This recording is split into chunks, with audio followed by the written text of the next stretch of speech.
नमस्कार, स्वागत है न्यूज 18 पंजाब हरियाणा में। मैं आपके साथ कुलदीप भारद्वाज। हरियाणा प्राइम की शुरुआत करेंगे पंचकुला से, जहां मुख्यमंत्री नायब सिंह सैनी प्री बजट की चर्चा के बाद संबोधन कर रहे हैं। आइए आपको वहां लेके चलते हैं। आकांक्षाओं और राजनीतिक जो एक हताशा है, उससे वो संवाद कर रहे हैं। मुझे ऐसा महसूस होता है, क्योंकि जब हमने उनको आमंत्रित किया है सुझाव लेने के लिए, तो सुझाव अवश्य हमारे पास आने चाहिए। बहुत सारे महत्वपूर्ण सुझाव होते हैं जो विपक्ष के पास भी हैं और सरकार ये चाहती है। ये पहली बार ऐसा आदरणीय मोदी जी के नेतृत्व के अंदर कि बजट पूर्व परामर्श अलग अलग सेक्टर्स के अंदर ले रहे हैं।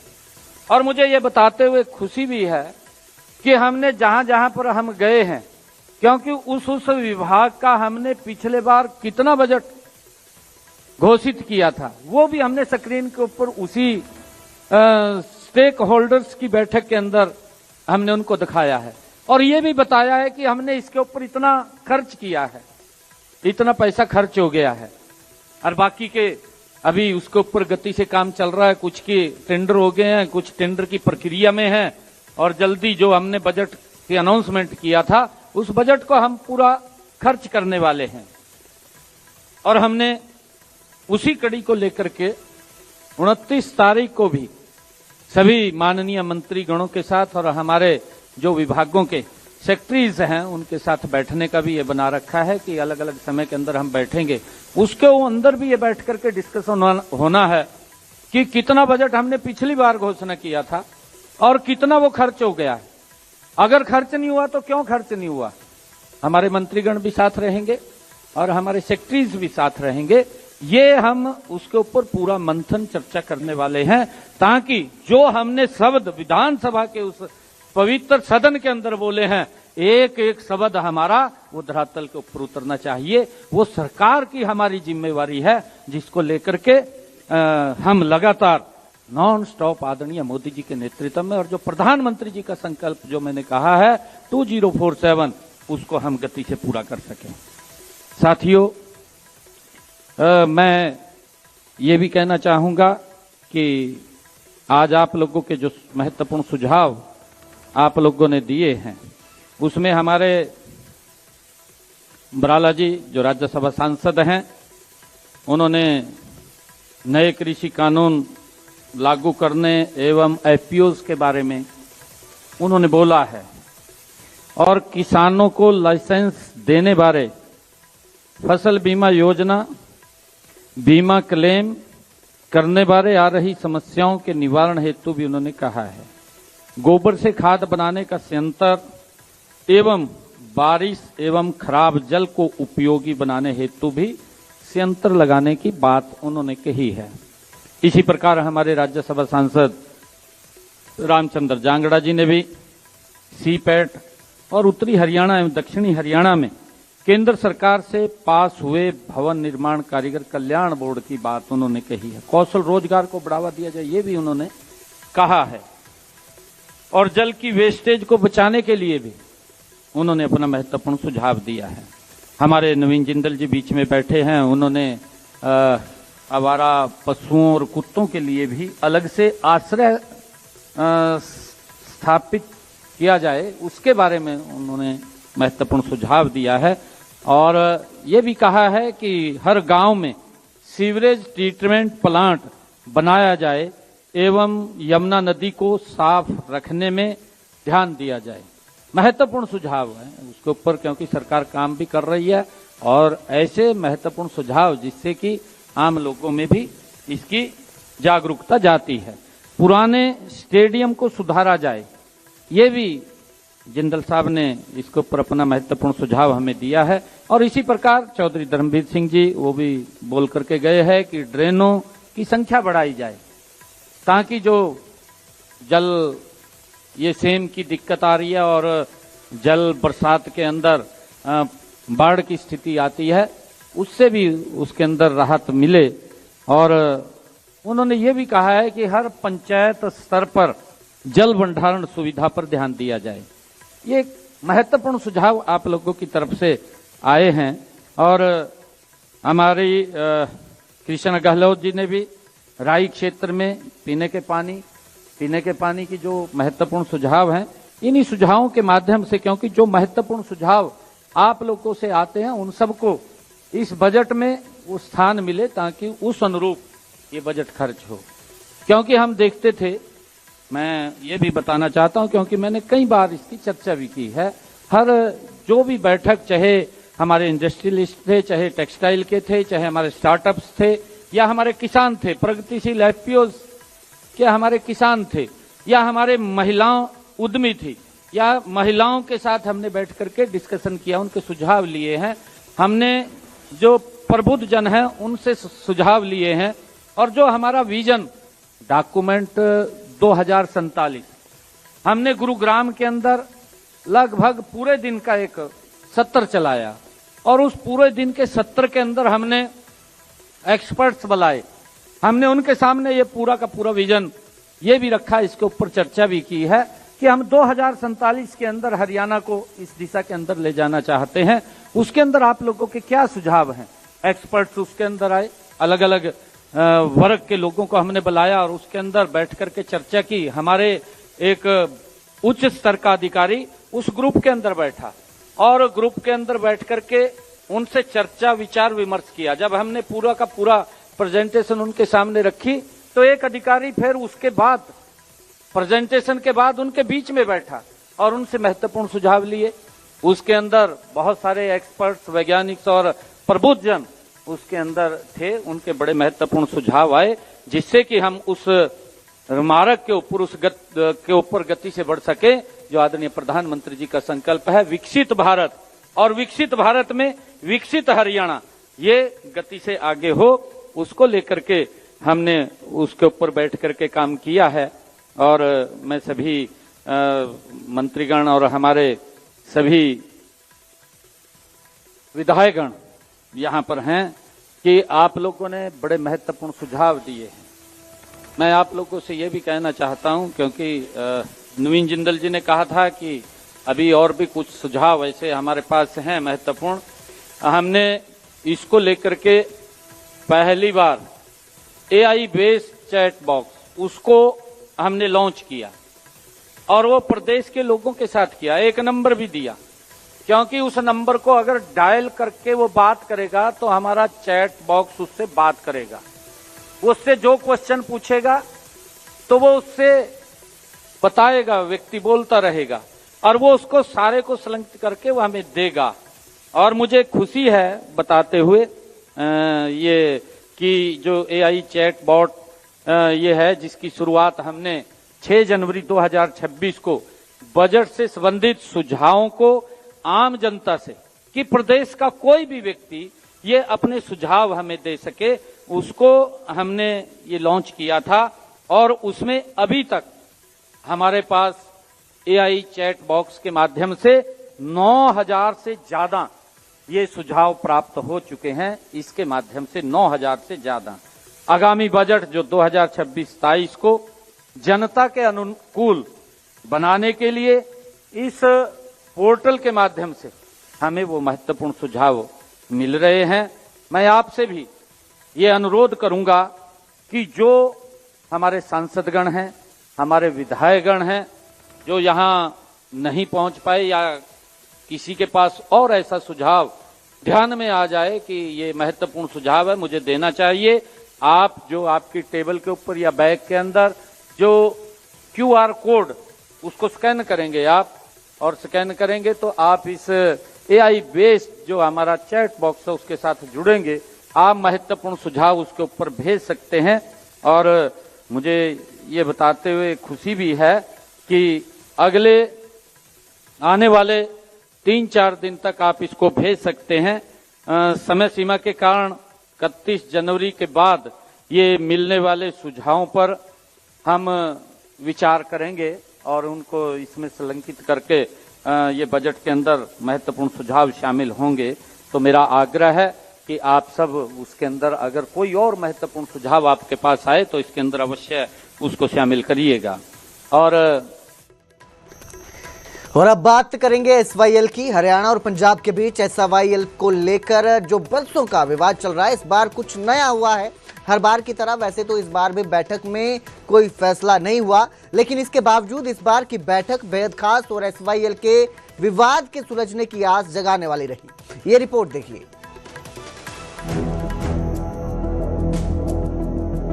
इन दो तस्वीरों को देखिए। पहली तस्वीर एसवाईएल को लेकर ताज होटल के अंदर हुई मीटिंग की है और दूसरी तस्वीर हरियाणा पंजाब के मुख्यमंत्रियों की संयुक्त प्रेस कॉन्फ्रेंस की।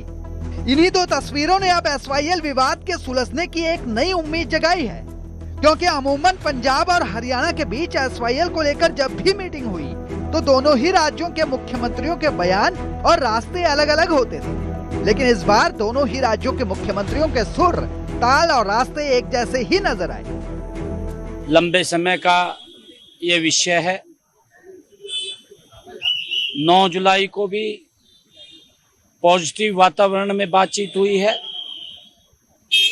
और उस बातचीत में आज एक कदम और आगे बढ़े हैं। पंजाब जो है वो पूरे देश की फूड बॉल है। चावल, गेहूं, मक्की, सरसों, बाजरा, जो भी देश को चाहिए होता है वो हम देते हैं। उसके लिए पानी तो चाहिए।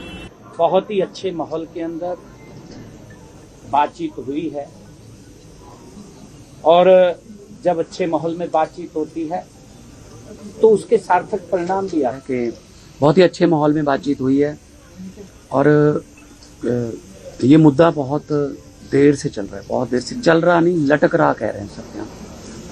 और जैसा कि सीएम साहब ने बताया कि गुरुओं की वाणी हमें मार्गदर्शन कर रही है। हम भाई कन्हैया जी के वारिस हैं, जिन्होंने युद्ध में दुश्मनों को भी पानी पिलाया था। हरियाणा दुश्मन थोड़ी है हमारा, ये तो भाई है ना, हरियाणा दुश्मन तो नहीं है ना। चंडीगढ़ के सेक्टर 17 में हुई इस मीटिंग में सबसे बड़ी बात जो रही वो ये कि अब अधिकारियों के स्तर पर एसवाईएल के विवाद को सुलझाने की कोशिश होगी। अधिकारी लगातार इस पर मंथन करेंगे और फिर रिपोर्ट कोर्ट और मुख्यमंत्रियों को सौंपेंगे। इसके बाद दोनों राज्यों के सीएम इस रिपोर्ट पर आपस में बात करेंगे और निर्णय तक पहुंचने की कोशिश होगी।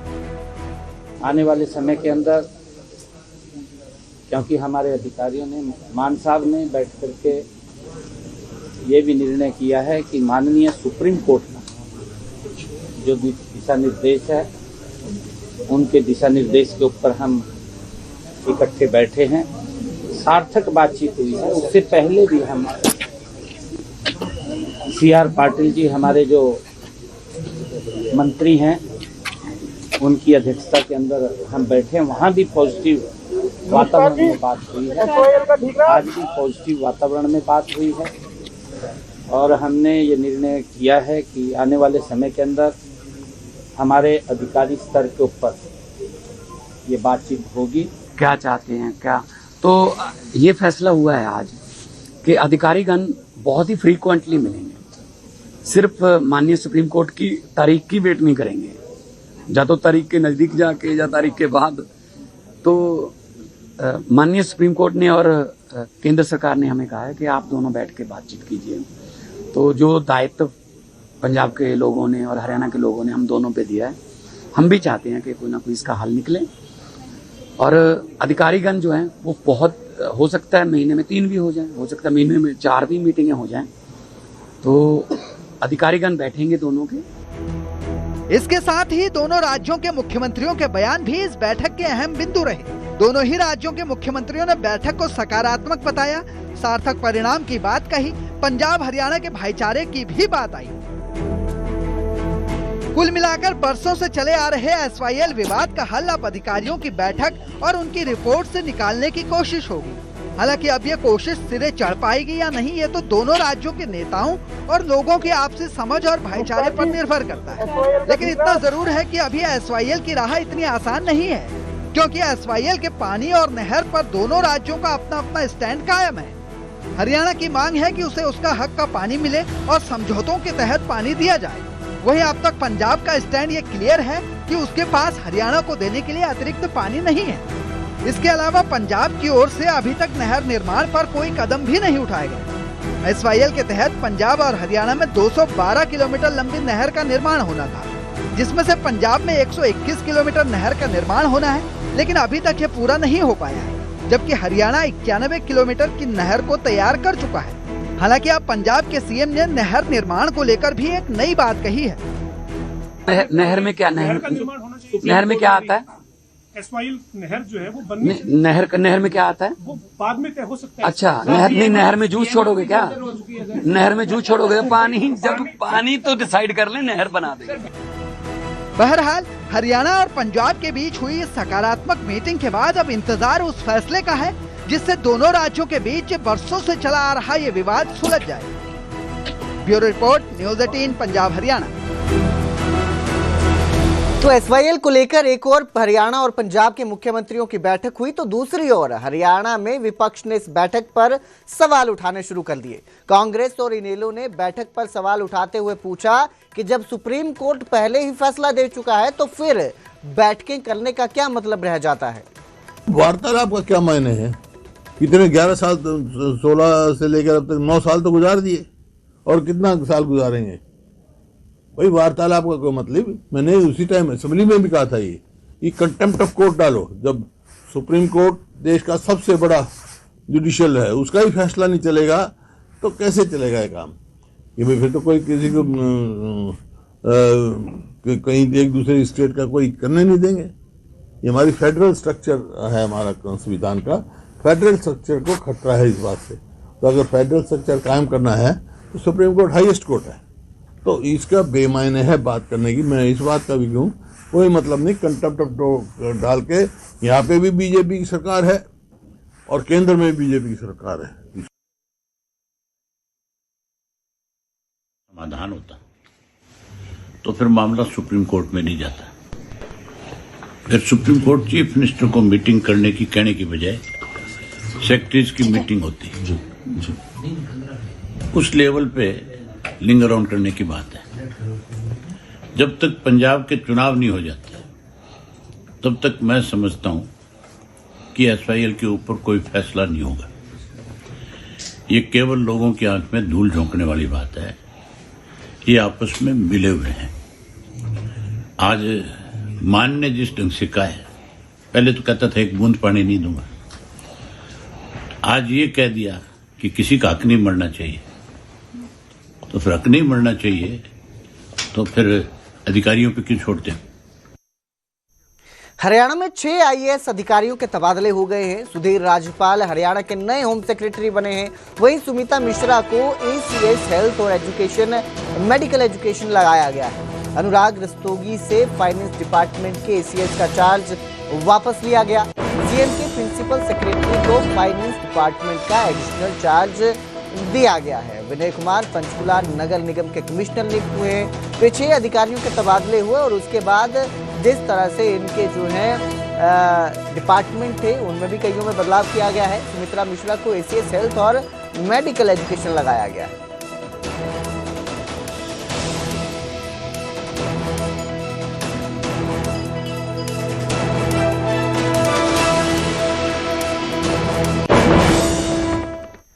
बैंक कर्मियों की देशव्यापी हड़ताल का असर हरियाणा में भी देखने को मिला और हरियाणा में भी बैंक कर्मचारी हड़ताल पर रहे। बैंक कर्मचारियों की हड़ताल का जो असर है कई जिलों में दिखा। बैंकों पर ताला लटका रहा, ग्राहकों को बिना काम के वापस लौटना पड़ा। महेंद्रगढ़, हिसार, सोनीपत में कर्मचारियों की स्ट्राइक की तस्वीरें सामने आई है। ये 3 तस्वीरें आपकी स्क्रीन पर हैं। महेंद्रगढ़, सोनीपत और हिसार की तस्वीरें हैं जहां बैंक कर्मचारियों ने हड़ताल की और जमकर प्रदर्शन किया। दरअसल ये जो बैंक कर्मचारी हैं ये 5 डे वर्किंग की मांग कर रहे हैं और इसी को लेकर ये हड़ताल की गई है। 5 डे वर्किंग का मतलब है कि सप्ताह में 5 दिन जो है वो वर्किंग रहेगा, बाकी 2 दिन जो है वो अवकाश रहेगा। तो यही कर्मचारियों की मांग है जिसको लेकर ये देशव्यापी हड़ताल हुई और हरियाणा में भी इसका असर नजर आया।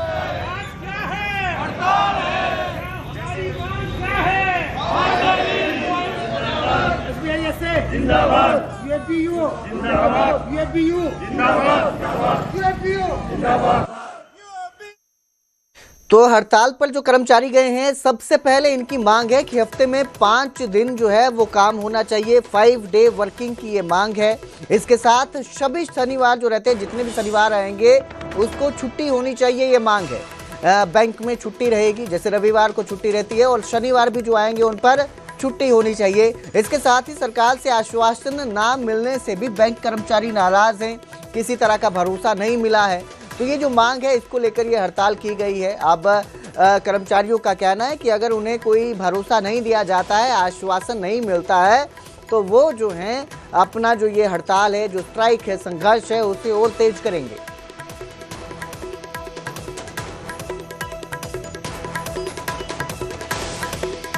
हमारी मांगे ये हैं कि हम अपनी तनख्वाह कटवा के और 1 दिन की हड़ताल कर रहे हैं। अभी ये सांकेतिक हड़ताल है। पहले जो सेटलमेंट हुआ था 2023 में, उसमें हमें ये आश्वासन दिया गया है सरकार की तरफ से कि हमारी 5D बैंकिंग ज़रूर लागू होगी, और उसमें हमारी जो यूनियन और उनके बीच में एग्रीमेंट जो हुआ था, उसमें यही आश्वासन दिया गया था कि ये जल्दी लागू हो। इतने दिनों के बावजूद भी हमारी सरकार से ये रिक्वेस्ट है कि इस मांग को हमारी को पूरा किया जाए।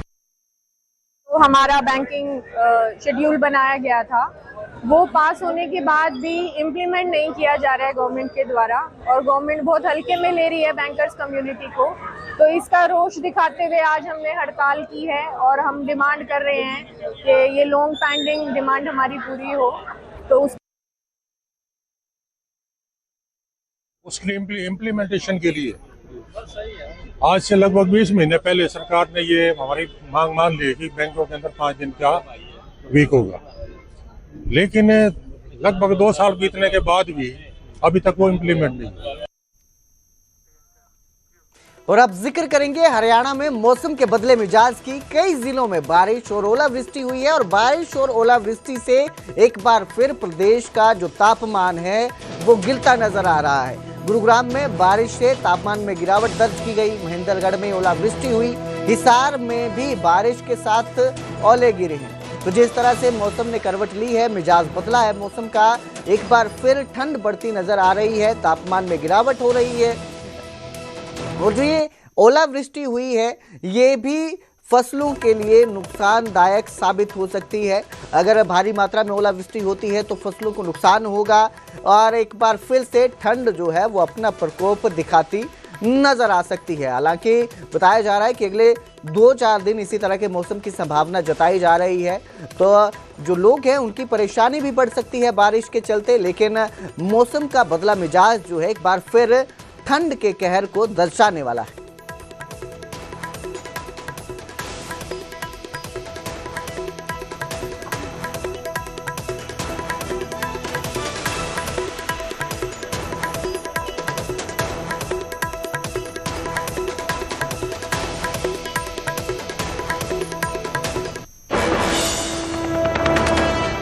एक फरवरी ਨੂੰ PM ਮੋਦੀ ਪੰਜਾਬ